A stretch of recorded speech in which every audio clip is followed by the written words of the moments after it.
Well, ladies and gentlemen, welcome to another Fuds on Film podcast. My name is Scott Morris, and joining me today, the rowdy Roddy Piper to my Hulk Hogan, is Drew Tavendale. I assume that's a wrestling reference. Yes. Hello. Yes, it is. Oh, you giving me away my lack of knowledge this early in the podcast, Scott. Yes, today we are talking a little bit about the glamorous world of professional wrestling. Specifically, we're going to be discussing Beyond the Mat and The Wrestler. Primarily just because it sort of follows on from our sports episodes, and also because since I first watched Darren Aronofsky's The Wrestler back in 2008, I've always wondered if he'd seen this 1999 documentary Beyond the Mat in his preparations, because there seems to be more than a little bit of commonality between it. So yes, this seems as appropriate a time to explore it as any other. Now, perhaps a bit of background, I'd not exactly call myself anything more than an extraordinarily casual wrestling fan. I might watch a couple of events a year if I hear good things about it, and that's not happened often this decade. So from previous discussions, I think it's fair to say that Drew has a healthy disregard for this no longer pretending to be a sport. You could say that. I do remember as a kid watching professional wrestling on ITV, and I mean, such strong memories of that, of Big Daddy and Giant Haystacks and Kendo Nagasaki and Jimmy Hiroshima and whoever else were in it, and very strongly for a long time till I found out that it was what it was actually called, and that was the Triumphal March from Aida by Verdi, that I always associate that music. That's the wrestling music from a kid, and I think sort of that kind of age, the ludicrous nature of it, the not at all convincing in any way movements that most of it consists of, that's fine. And then having seen some archive footage on various clip shows and things later on in life, I watched this. Really? I don't like wrestling at all. And I know many people do, and a lot of people that actually listen to our show I know are big wrestling fans. I just don't see the appeal. Yeah, I probably had much the same experience as a kid, because I do remember watching the old World of Sport stuff on ITV, but that soon shuffled off its mortal coil, and I didn't have access to cable or satellite television for the premium WWF product, which was basically killing everything else at the time, with your Hulk Hogan's and all that kind of stuff. So I basically just fell out of it until around about the end of the university career. Would have been like late 90s, early 2000s, when the Attitude Era was kicking off, and basically wrestling kind of made a bit of a comeback after its sort of heyday with Hulk Hogan and Ultimate Warrior and all like. After there was a bit of a trough, and then it kind of picked back up again with the likes of The Rock and Stone Cold Steve Austin. And at that point, it started showing up again on Channel 4 in some regard, and that kind of was enough of a hook to kind of drag me in. And we'll probably talk a bit more about it when we get into Beyond the Mat. But yeah, the pageantry of it and the sort of ludicrous soap opera nature of it and just the athleticism on display kind of did win me over a little bit, and I went back into it for a while. But mainly it was because I found some of the characters interesting and funny, which is really the reason you like pretty much anything. If you find something that you can appreciate in the characters that are going on in there. I'm glad you mentioned soap opera, because that's exactly the phrase that's been going in my head in the last couple of days thinking about this, because the writing and the acting is on the level with a soap opera, and that's not a good thing. And I know people love soap operas, and sometimes I understand why they get kind of hooked by the stories, etc. But for me, soap operas leave me cold, as does the soap opera of wrestling. I've certainly never really been a big fan of Coronation Street or like, but I probably would have given it more of a time of day if Rita from the corner shop was power slamming someone through a table. You know, poor Norris, as he gets Hurricane Ranad off the top rope again. I think the two films that we're talking about today, well, certainly Beyond the Mat kind of covers some of the peak moments of interest, and I think a lot of people's views of wrestling. Wrestling's never been as popular since, from the kind of Attitude Era that is kind of covered in Beyond the Mat. So it's certainly an interesting place to start. I'll probably switch between calling it WWF and WWE many times throughout the course of this. I'll probably try and stick with WWF because that's what it was at the time of Beyond the Mat. But of course, since then, they've lost that fight with a panda. So now they have to go by the name of World Wrestling Entertainment. So bear with us if we switch through those interchangeably. Is that a panda gag? It is a panda gag, yes.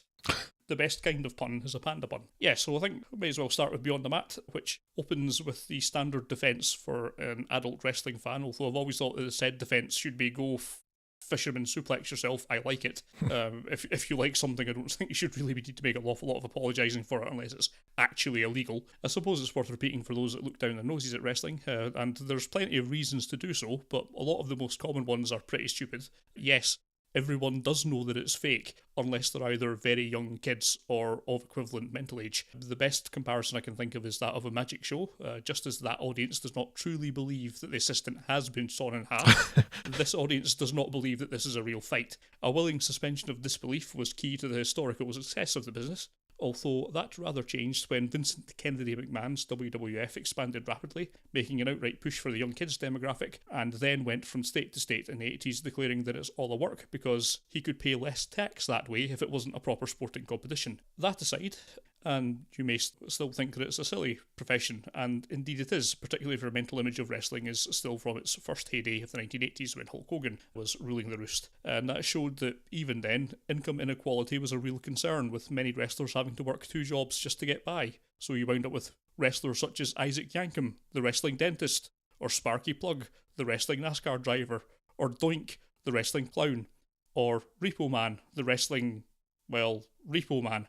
However, some people considering it silly does not stop other people enjoying something, as video game fans will attest. At any rate, Beyond the Mat is screenwriter Barry W. Blaustein's attempt to find out what drives the wrestlers to put their lives on the line, throwing each other around the place for our benefit. What's made this documentary interesting to wrestling fans is that Blaustein somehow achieved a level of access into the normally closed shop of WWF that has, with the exception of Wrestling with Shadows, never been seen since, with any subsequent documentaries being a rather more sanitised WWE-friendly affair than this more honest, if not exactly comprehensive look, which is probably the reason that it's never been repeated. There's a few main strands to the piece, but most roads lead back to the Federation. We are introduced to small-time wrestling promoter and training school owner Roland Alexander trying to secure a tryout for the WWF for his 2 top talents, Tony Jones and Michael Modest, and we discuss their hopes of making it into the big leagues. While they're there, we run into another lead of the piece, Mick Foley, or Cactus Jack, or Mankind, or Dude Love, or Mama Foley's baby boy, depending on which era you catch him in. After a career of taking the most ludicrous bumps of them all, he's the WWF champion and about to make a concussion-tastic I Quit match with Dwayne "The Rock" Johnston, who may be a familiar name to some filmgoers. Also employed by the WWF but looking to move up the pecking order is Darren Drozdov, a former NFL player who McMahon sees as a future star based on being able to market his ability to vomit on command, which if nothing else proves that he's not infallible. The remaining 2 threads concern former WWF stars. Well, sort of. Terry Funk did appear at WWF, but was never really mainstay, but Jake the Snake Roberts was, and his then current state of drug addiction, while still wrestling for small promotions, is a sorry sight to see. Meanwhile, Terry Funk's long career of taking damage, almost as severe and often much more bloody than his friend Mick Foley's, coming to an end, sort of, after his appearance at Young Upstart Promotion and Havage for Garbage Hardcore Wrestling Extreme Championship Wrestling's first pay-per-view, which was impressive for someone whose knees were in much worse condition than Bruce Wayne's in The Dark Knight Rises. Now, I think this is pretty obviously an interesting bunch of things for any wrestling fan, lapsed or otherwise, to watch, so I'll probably not talk to you lot any further if that's alright. You've either already seen this, or you should do so forthwith. But how does it fare for people who don't care about wrestling is the more pressing question, and perhaps we can answer that between us. But first, let me say that if this is interesting to anyone outside of wrestling fans, how much credit should go to Barry Blaustein is up for question, as in the main, what he's done is turned up and filmed things. And perhaps that's enough, but of his stated aims of digging deep into the motivations of the wrestlers, there's not a great deal of process made more than some superficialities. Jake Roberts seemed content to share some dark history that might explain how he wound up where he did, but there's none of the investigation shown to give us a narrative on it. No examination of the pressures he's under, or his drive to perform, or the WWF steroid scandals which would have played into this, or his life on the road, or his painkiller addictions, etc., etc. Closest we get to any sort of questioning at all is showing Mick Foley the footage of his family's reactions to the brutal I Quit match, but even then there's very little follow-up to it. As a documentarian, comedy scriptwriter Barry Blaustein perhaps is not the most rigorous. He has, however, got lucky, inasmuch as the bulk of the wrestlers featured are great characters and at interesting times in their careers and lives, so it's interesting almost by default. As to how things turned out, neither Tony Jones or Michael Modest made it to the big leagues, and Droz was sadly rendered quadriplegic after a botched powerbomb shortly after this film's release. Jake Roberts went even further off the straight and narrow than this film shows before laterally getting himself sober, and Mick Foley stopped wrestling full-time in 2001 although he regularly comes back for some featured feuds and latterly various non-active on-screen roles, basically to the day. As for Terry Funk, this film notes that his first retirement lasted all of 3 months. His most recent retirement match was on the 24th of October 2015 at the age of 71. He is insane. There's probably a checklist you could run through against the craft of documentary filmmaking that Beyond the Mat would fail against very hard indeed, but almost in spite of itself, it's wound up being quite interesting. I'd recommend this to general audiences with little hesitation, but I have some small amount of skin in the game, I suppose. Maybe, Drew, do you want to give us a bit of an insight as to how that appeared to a non-wrestling aficionado? Okay, how to phrase this without trying to sound dismissive, which is not what I intend to do, but I don't like wrestling at all, and I don't understand the appeal of it. And that's fine. There are lots of things I don't understand the appeal of, and probably lots of things that I would like people don't understand the appeal of. That's fine. Like I said earlier, I just find it like, on a soap opera level, terrible acting, terrible writing, terrible performances, and nothing in this film really changed my mind about that or explained to me why people like it or why people do it, and that's what's really missing for me. So as a film, I don't think it's particularly well made, and I would really love if you'd found a cameraman who could actually use a camera properly. Yeah. Documentarian doesn't mean that you have to have stilted zooms or completely shaky cam. It's handheld. It doesn't mean held in a shaking hand. You can do these things well. Witness the camera work in The Wrestler, for instance. He doesn't really seem to explore much of what's going on here. I'll go back a bit in my own history in terms of thinking about wrestling. I was one of those people that dismissed it as fake, and it's really, I've come to realise that it's not the appropriate word.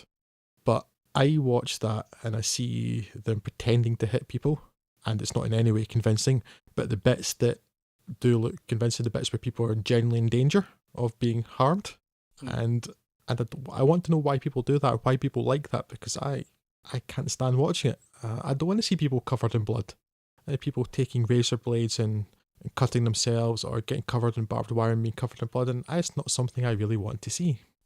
What I will mention though, and because I realise this is possibly a bit of cognitive dissonance going on though, I like boxing, where people are actually trying to genuinely hurt other people, and while this blood is possibly slightly more insidious in that the real damage is the unseen things that are going on in the brain. Yeah.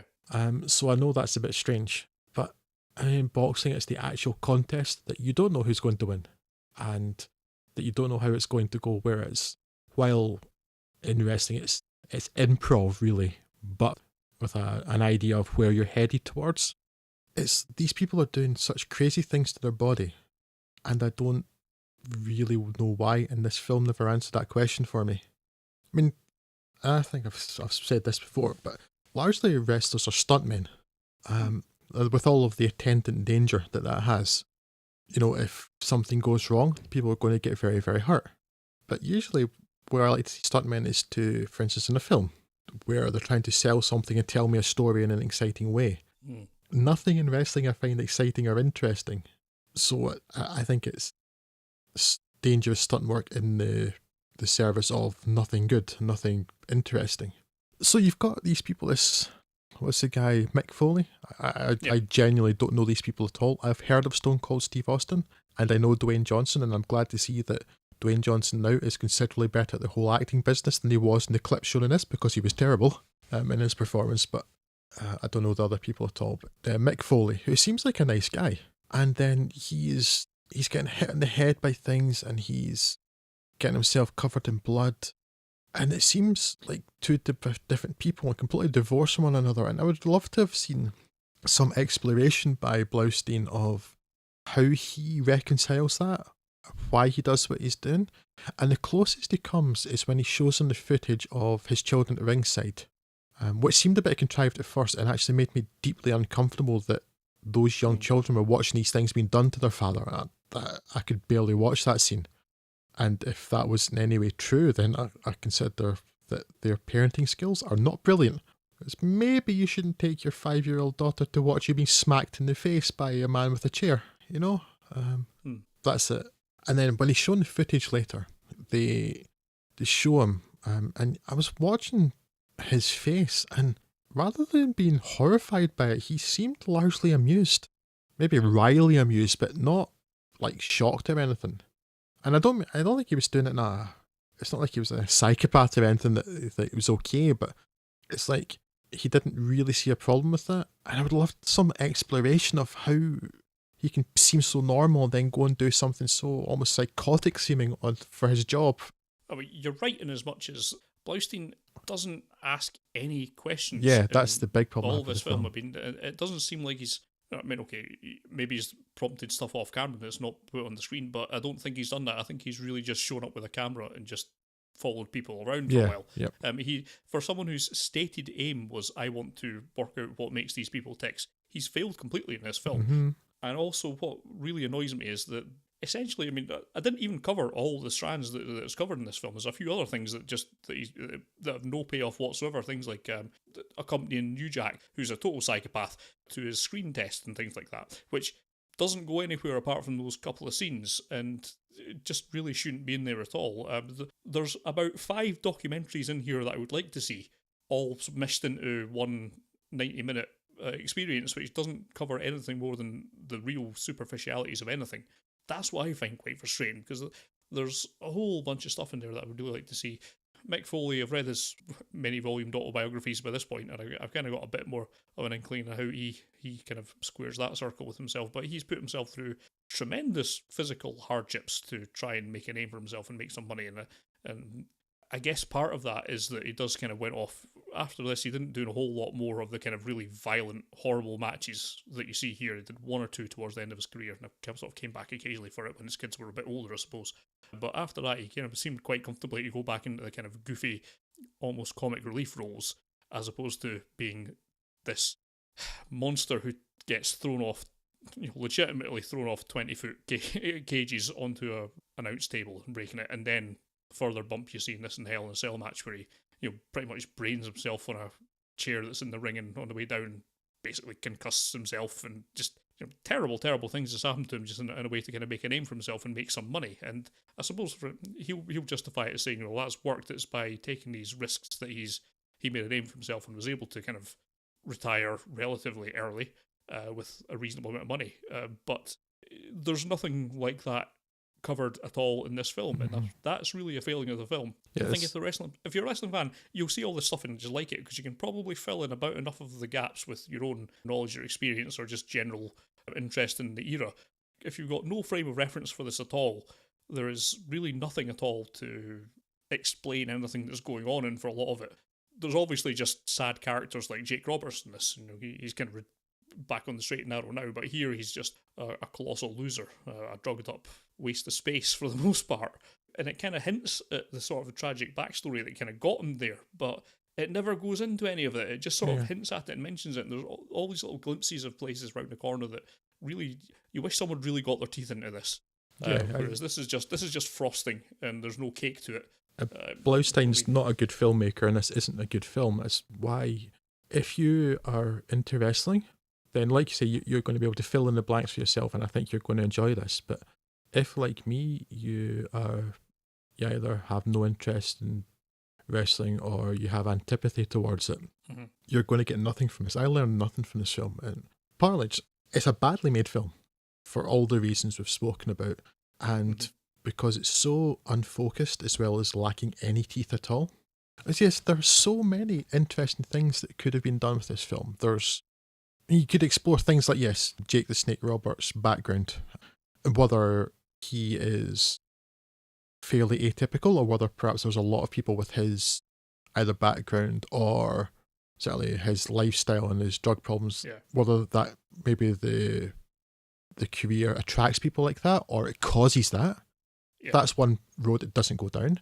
It's less, I expected to see more in this film actually, but the physique of certainly most of the people that are featured heavily in this film, they're all not really that fit. Whereas certainly now, from the bits I've seen, people have physiques much more like Dwayne Johnson's, very like bodybuilder physiques rather than big man physiques.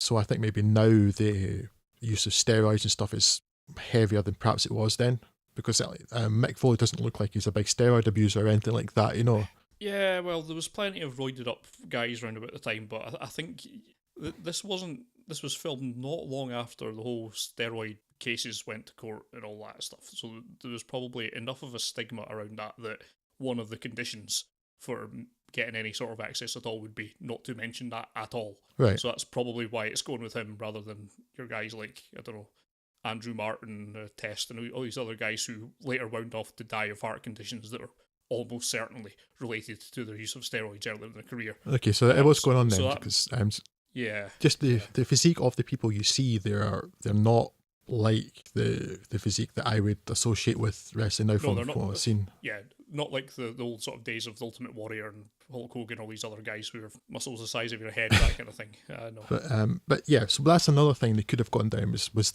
like the potential abuse of drugs to keep in your sport or to keep at the top of this.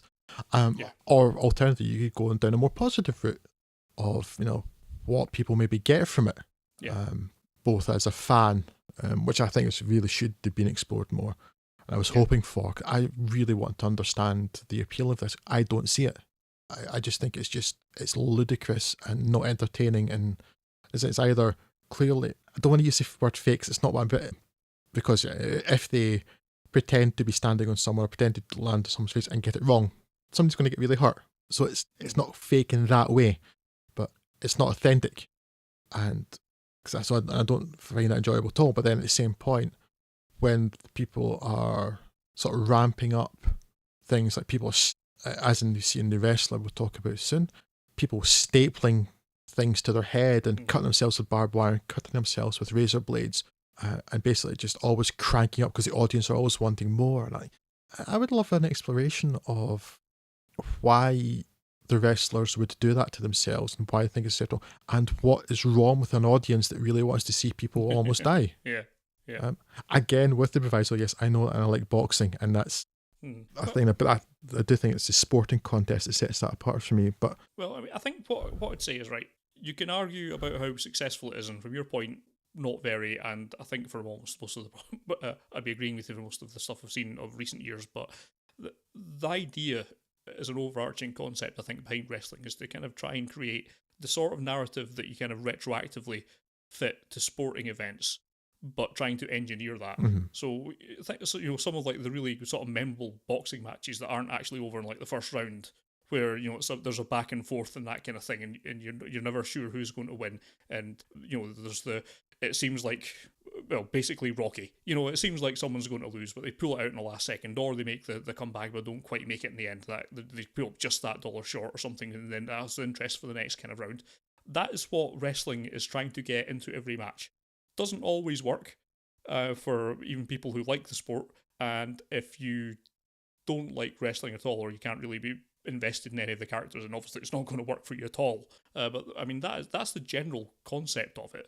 Yeah. It's also the problem then too, though. If you're trying to make every match like that, then maybe that also explains why people just want more and more, because in real sport it doesn't happen like that all the time, which is when it does happen, it's more special. Yeah, and I think actually this is one of the things that having to crank up the quality of your product for the television, the weekly television shows, kind of left them nowhere to go. It used to be, if you watched wrestling in the old days, it was match after match of pointless squash matches that never really got anything, because they were always keeping the main contenders away from each other until they got to the pay-per-view event, because that's what you wanted the people to go and buy. Right. Whereas these days, they're trying to make every match special, when basically you'll see the same match over and over again throughout the course of a feud, which might last for like 3 months or something like that.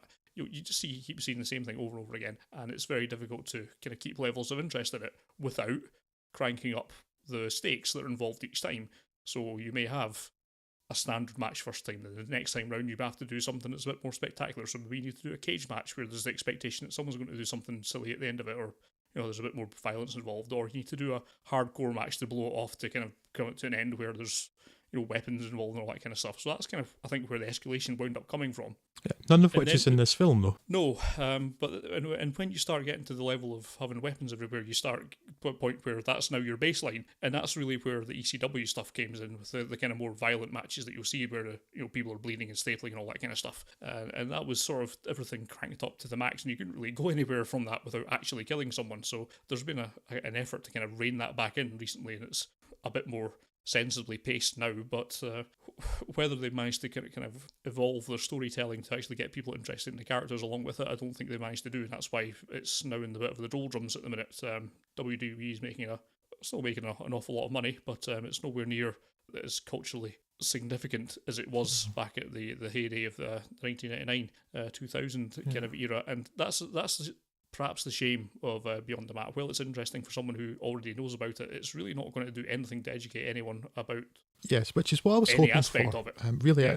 again, I don't like wrestling. I'm never going to like wrestling. I'm going to be converted, but I really have a desire to understand, or at least that somebody would make an attempt to explain to me what it is so many people like about it, and that this film does not do that. So I think it fails on that point of view, and it just fails as a well-made film because it's not. It's just kind of smashed together. And yeah, as you said, I was talking about the threads too, and you had mentioned them too. Like, there's so many interesting threads that could potentially pick up, and it goes nowhere with. Yeah. And then there's things to it, and I can't remember who it's about now. But there's one point where some wrestlers introduced, and they say, he did this one match, something, and then that's it. It's like they mention this random person basically for 30 seconds, and like, but what is that even doing in the film? Yeah, it's got nothing to do with anything. You either introduce this as an example of something, or it's like, I was like, maybe people have heard of this wrestler. Let's talk about him here. So I think if you like wrestling, there's a good chance you've seen this already. But if you like wrestling and are familiar with the characters in it, particularly Jake the Snake Roberts, I think, well, him and Mick Foley, they're the two main featured people, and they're interesting in different ways, then I think you're going to enjoy this film. But for a lay person, and simply on the standards of it being a film, it fails for an introduction to wrestling for a lay person as a film. So if you're not interested in wrestling, do not watch this. You're going to get nothing out of it. Which is a pity, again, because really I wanted to get an insight into this, to learn something, because it's really quite popular, and a lot of people I know, people who listen to our podcast, a lot of people, for instance, that I follow on Twitter, really into wrestling, and I've never understood the appeal, and I was hoping that this would, at least a little, show me. And I watched it and I'm like, okay, oh, it's over now, and I'm none the wiser. Thanks for that, Blaustein, you've done nothing there. Whereas, and we'll come to it soon, the fictional film that seems very similar in some ways to the trajectory, particularly of Jake the Snake Roberts, I think, in this, does a much better job of explaining some of that to me. Yes, well, I just don't think Beyond the Mat's a good film.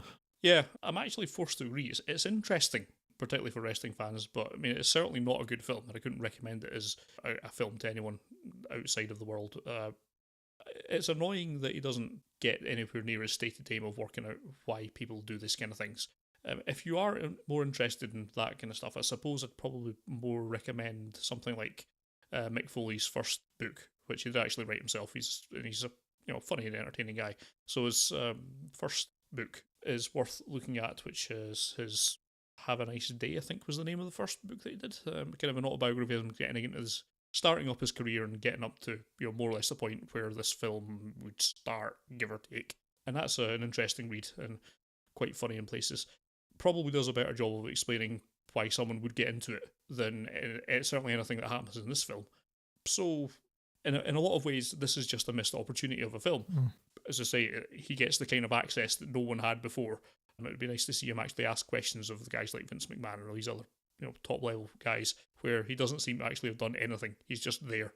He's just had a backstage pass and permission to throw a camera in people's faces, and doesn't really done an awful lot with it. So kind of agree. I do still enjoy watching it, but that's more just because I was watching it at the time. It's actually not a great film in the cold light of day, but it needs to have been made by a journalist.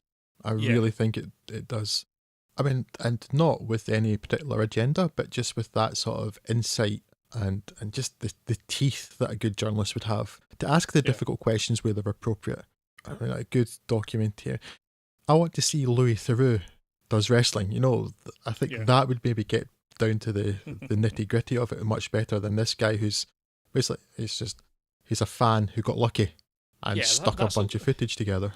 He's a fan who's happy to be there and isn't rocking the boat very much. Seems to be the message of it all. And anything controversial or interesting he's uncovered, he's done so almost by mistake. Yep. I mean, I don't think he ever went in with the intention of uncovering any dark secrets about Jake Snake Roberts. It was just that he seemed happy enough just to spurt it out when he was coked up to the eyeballs. Yeah. There are other wee bits too that even just with a wee bit of tweaking, at least would give you a bit more insight into the business. For instance, like he follows the two guys to their WWE audition, and then they're not mentioned again for the whole rest of the film until the end when he says they never heard from WWE. It's like, yeah, well, that's kind of a dick move. You know, that they didn't even say, oh no, we're not interested or something. So maybe follow up on that, say, did some research and it turns out, maybe 80% of wrestlers who audition never hear anything back at all. And say, is that a problem with the way the business works? Is it a problem with Vince McMahon's company? Is that just how things work? And for anybody, any wrestlers in this want to be professional wrestlers, for any of the companies they might want to work with, the promoters, that's typical. And it's just something people have to put up with. You could just give so much more information just by even a couple sentences more. And it's just, I think he's got no interest in it. I don't know, maybe doesn't have the ability, but I think he just doesn't have the interest. He's like, I'm a wrestling fan and I got to see all this stuff. Isn't it great? Yeah, so it's a fan film. So if you're a fan, you'll like it. But as a serious work, it does have its problems. I think harsher questions are probably asked in Wrestling with Shadows, the kind of documentary about Bret the Hitman Hart, which might be better as a character study. But for Beyond the Mat, didn't quite live up to how I kind of remembered it. It's certainly not really explaining as much as it would like to. But I think, as I mentioned earlier, if you've got a working knowledge of what was going on at the time, you can probably fill in a lot by yourself from stuff that's kind of come out in various court cases and just people talking about it since then. And that might make it a better film in your head if you can kind of retroactively fill in all that detail that Blaustein's left out. In the same way that I like David Lynch's Dune film, because I can fill in all the detail that he's left out and make sense of it because I've read the book and I like the book. If you like Dune, then give this a go. Disappointed you couldn't get more out of that, but I suppose it's as good a time as any to talking to Darren Aronofsky's The Wrestler. As the camera pans across press clippings, flyers and photographs of a career in professional wrestling, we hear audio describing an epic fight between Randy the Ram Robinson and the Ayatollah, a contest for the ages that was sure to confer legendary status upon its participants. But, popular as the event may have been at the time, it was in the 1980s, before the likes of WWE had the reach and, more importantly, the monetary success that it enjoys nowadays. As the audio finishes, we see the Ram, Mickey Rourke, 20 years later, in the present, recovering after taking part in a lower-end event in a crappy venue, seemingly being stiffed over his fee. This is the reality for the Ram now, taking part in third-tier contests in provincial locations, the has-beens versus the wannabes, and trying to scrape together enough money to pay for his trailer park home and for the steroids and painkillers he needs to push his broken and battered body through another fight, so that he can pay for the steroids to get through another fight, and so on. He makes up some of the shortfalls shifts in the supermarket, but it's clear that wrestling is all that Randy knows, or cares to know. It was, and is, his life, and he can see nothing else for himself. But wrestling, like most intense physical activity, is a young man's game, and after repeatedly pushing his body, punishing it, and damaging it with growth hormones, steroids and other, more recreational substances, his body shows Randy it has had enough by giving him a heart attack. The Ram is a tortured soul, much of which is of his own doing, and he is a complicated person, and a combination of superb performance and excellent writing both portray this complexity and make our relationship with the Ram equally complex. It's very easy to feel sorry for Rourke's character. He's lonely, sad, unable to let go of the one thing in his life at which he excelled, but whose time has come and gone. He seems generous of time and spirit with the other members of the wrestling circuit, giving genuine praise and advice to the younger men beginning their careers, and with no hint of rancour or ego. The closest thing that he has to a friend is a lap dancer at a local club, Cassidy, played by Marisa Tomei, who seems to have some affection for him, but, while Randy clearly wants something more, is still a friend who Randy pays $60 a time to spend time with him. And then there is his daughter, Stephanie, Evan Rachel Wood. Or, rather, there isn't his daughter, as she's not been a big feature of the Ram's life, something he tries to remedy after his heart attack and his enforced decision to retire from wrestling.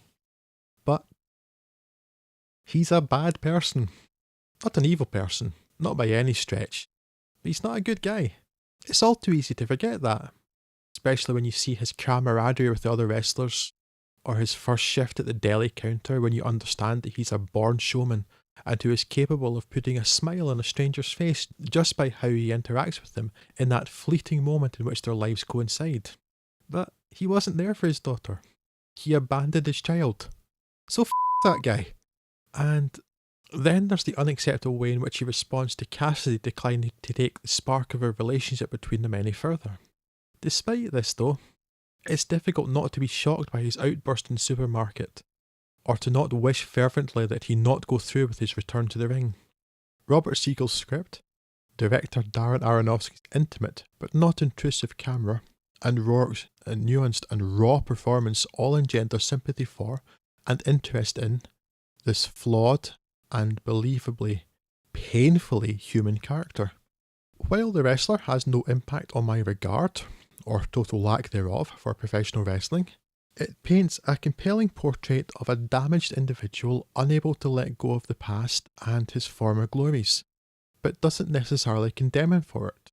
Though the scene in which the Ram hawks his autographs for a few bucks in an empty community centre, surrounded by ex-wrestlers who look more like war veterans than people who lived their lives in latex and in the spotlight, does at least raise the question that some of his and their choices have been dubious at best. With the caveat that my experience of his work is relatively limited, and while I've never rated him highly in most of what I've seen, this is Mickey Rourke's career-defining performance, and, frankly, a performance that would define the careers of most actors. Evan Rachel Wood gives a solid turn as Stephanie, but the other acting standout is Marisa Tomei as Pam/Cassidy, who, like Randy, is struggling with the enforced end of a career in which her body was the focus and which now, for different reasons, is unable to provide what was asked of it in the past. Darren Aronofsky is not known for his upbeat films, but while that's saying something, right? Yeah. But while not bleak in the way that, say, the super duper happy clappy Requiem for a Dream is, it may actually be his most downbeat film because of just how well realised and authentic the Ram is as a character. Yet, by the same token, it is also uplifting in some ways. Like its main character, the wrestler is complicated. It's arguably Aronofsky's best film, and almost certainly his most accessible and rewarding. And even if, like me, you're put off by wrestling, I heartily encourage you to check out The Wrestler if you haven't seen it before. Yeah, one of my favourite films of 2008, and I think time's only grown its stature actually. I probably liked it even more this time than I did first time Yes, round. I found the same actually, that I enjoyed it more. Actually, maybe it's worth mentioning too, I was watching this when I hadn't had much sleep. I've not slept well the last couple of days. And I thought, oh, well, I'm going to watch the rest again. I'll watch a wee bit, then I'll go to sleep. And to the point where actually I could have been propping up my eyelids with matchsticks just because I didn't actually want. I'd been desperate for sleep for days, and I got to the point where I was desperate. I thought I'll actually fall asleep now, and I didn't want to stop watching The Wrestler. So I consider that a good recommendation. Sorry, Scott, I interrupted you. Yeah, no, I have no issue with anything you've said for the most part. The film is, of course, centred around that terrific performance of Mickey Rourke and its own loaned extra poignancy by Rourke's arguably parallel career path to Randy. He's gone from handsome leading man to a nearly forgotten actor who looks like an elbow. I've seen some prettier elbows than Mickey Rourke has looked at times. This was round about the point, between this and Sin City and Iron Man 2, we hoped there'd be a bit of a career resurgence for him, but, that said, he's now appearing in modern classics like Weaponized, a film where a grieving father attempts to unleash a robotic virus that he believes will destroy the terrorist cell that murdered his son at an unimaginable cost. There are no critic reviews yet for Weaponized. But the film itself, I really love The Wrestler. It helps with these sort of character studies to have a really interesting character, and Randy's certainly that. He's the kind of guy, as you mentioned, he seems like a decent, personable, likeable guy, but he's just someone who can't stop making a tit of things. And yes. I don't think he's bad judged from outside, by his sort of cumulative efforts, but I don't think there's ever any intentionality behind most of it. It seems like he just keeps making terrible decisions at the worst possible time. Yeah, I mean, I agree with you. There's maybe not intentionality, but it doesn't excuse abandoning your child. No, you can't abandon your boy. Yeah, no, you can't do that. But yeah, he just seems to have the sort of decision making that you'd expect from someone who gets hit with steel chairs for a living. There's no malice in him. I think that's fair to say. Yes, I mean, well, that's what I say. He's not evil. He's a bad person who should have done better, because if you have a child, then that's you take responsibility. But yes, there's no malice, which means you can sympathise with him in some ways. And it's not like he's a sociopath or anything. He's not going out of his way to hurt people. Again, not that's an excuse, because people get hurt because they not necessarily because they've intended to hurt people, but because they don't try hard enough not to. Yeah. Yeah. But yes, there's no malice in him, so you can sympathise and empathise with the character. Yeah. It's typical Darren Aronofsky miserableism, isn't it? Even to the extent when Randy's given what you might think of as like this triumphant speech, but just before that film's final match, it's still just a very enthusiastic certificate of how tragic his life is, and how he's completely unable to change it. But or perhaps unwilling to change it might be a better term, because as presented, it's kind of tempting to side with him. I mean, who doesn't want a career doing what they love and pursuing it, perhaps, say, on the 1st, 10th and 20th of each month, even after the universe would have told us that it's not going to happen as a full-time career. But it's the only thing he's known, it's the only thing he's ever been any good at, as you point out, and he just wants to keep that going. And it's tough to really criticise someone for that, even despite what it's doing to his body, which is... it's just a really complicated film in terms of relationship between this and Beyond the Mat, and Randy's a character that's sort of somewhere between Terry Funk and Jake Roberts. He's just unwilling to quit despite all the medical advice, but with that sort of hint of self-destruction just sort of mixed in almost unconsciously. By various turns, it's Aronofsky's most upbeat and depressing film. That's what I was saying. It's because it does feel so human, that the downbeat parts in this, they're more affecting, because it does almost feel like it could be a documentary. And it was why the upbeat bits work as well. Whereas, because Requiem for a Dream, it's bleak, but it's not in any way real. That's something that always gets me with this film. It's even when it's at its most upbeat, it's also at its most depressing, which is just a great trick. Not particularly that, but just as I mentioned with that speech where he's talking about how this is all, you guys, you're all my true family and all that stuff. It's tempting to kind of go, yay, and then you kind of realise the implications of that, and you go, oh, yeah, really, because this, and it's why also, if you set aside the daughter issue, because at least by this point in his life she's an adult, and she has her own life, and she's done with him, so I think it probably wouldn't affect her anymore. But he is on his own. So if he goes out like on his terms and does, even if this sport is killing him, or this whatever you want to call it, business is killing him, then because he doesn't have any dependents, he's not really letting anybody go. That's okay, but at the same time, that's really sad. Yeah. It's that, and as you're saying, he's saying that you're my true family to the fans who they've paid their $20 to get into the event, but probably aren't going to think about it again for several months afterwards, and didn't think about it several months before really thinking about doing this. Yet you think that he probably means it. Yeah. And it's heartbreaking, really.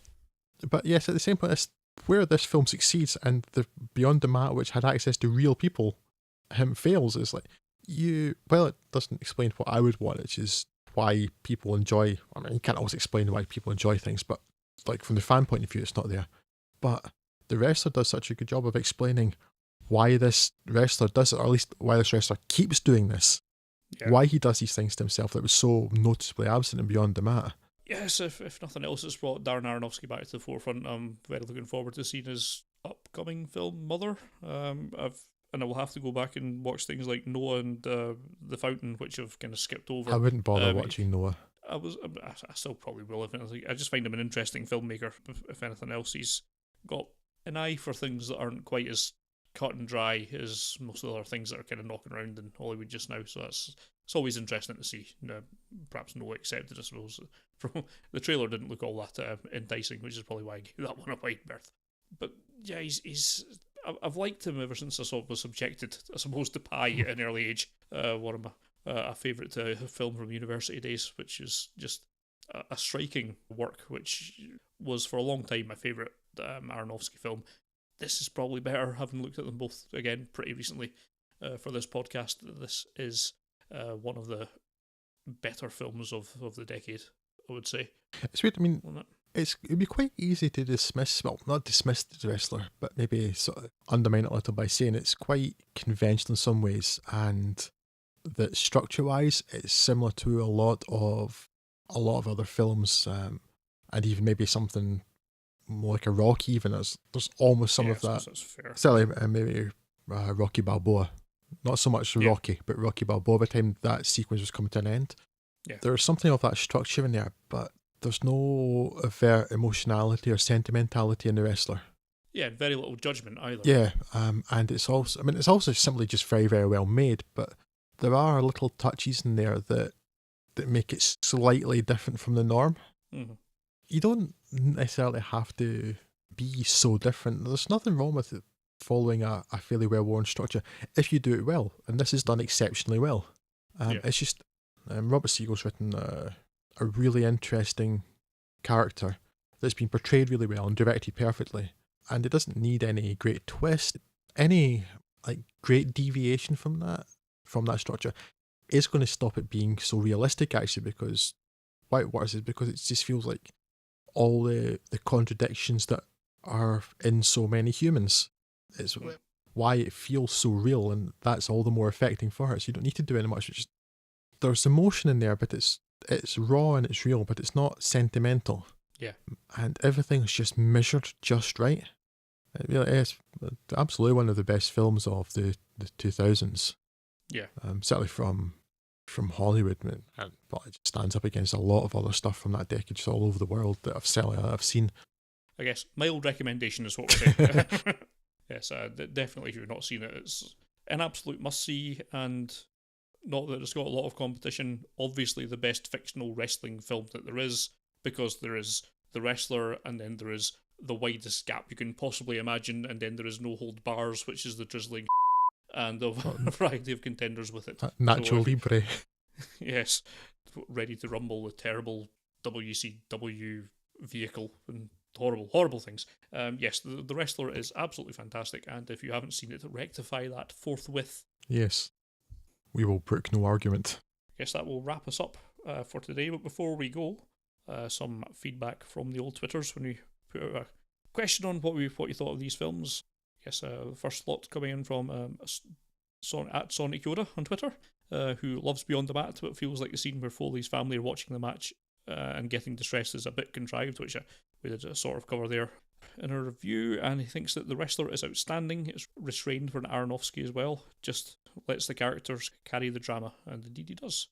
At Tengushi thinks that both films are great. Watch Jake the Snake interview from Beyond the Mat and then the Resurrection of Jake the Snake documentary. Tears, feels.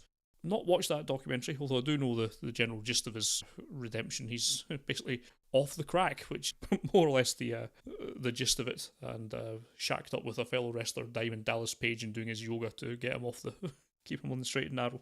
Also from at Sonic Yoda, just saying, outstanding performance from Mickey Rourke, who he doesn't usually rate as well, which I believe is in complete agreement with Drew.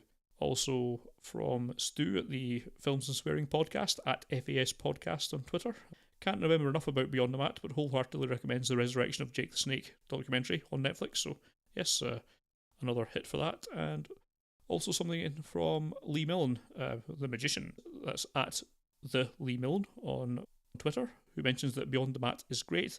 A bit depressing, and yes, it actually is in a lot of regards. I assume that all of these people that are saying Beyond the Mat is great are people who are fans of wrestling, because it's just not great for me, and I think unless you like wrestling, I don't think you're going to get a lot out of it. So are all of you people who have been kind enough to write in about this, are you wrestling fans? That's what I'd like to know. I suspect so. I know all of those, bar one of them, definitely are wrestling fans, and I suspect the other one would be as well. Yes, I know Dengushi and Sonic Yoda certainly are. Yeah, and there's enough mentions of wrestling on the Films and Swearing podcast for me to get the hint that they're on board with the WWF train. So yeah, I think it probably just backs up what I was getting across earlier. If you are a fan of wrestling and particularly of that time period, then it's great to see that sort of thing being covered, just because you don't often get that sort of thing being covered. However, if you want any kind of more broad applicability, I really don't think it's got it. If I'm being coldly analytical about it and put that part of my nostalgia brain aside. So that will wrap us up for today. We'll be back on the 20th with another general catch-up podcast. But until then, I have been Scott Morris, and I'm sure that Drew Tavendale is still Drew Tavendale. It would be foolish of me to deny that. So until next time, take care of yourself and each other.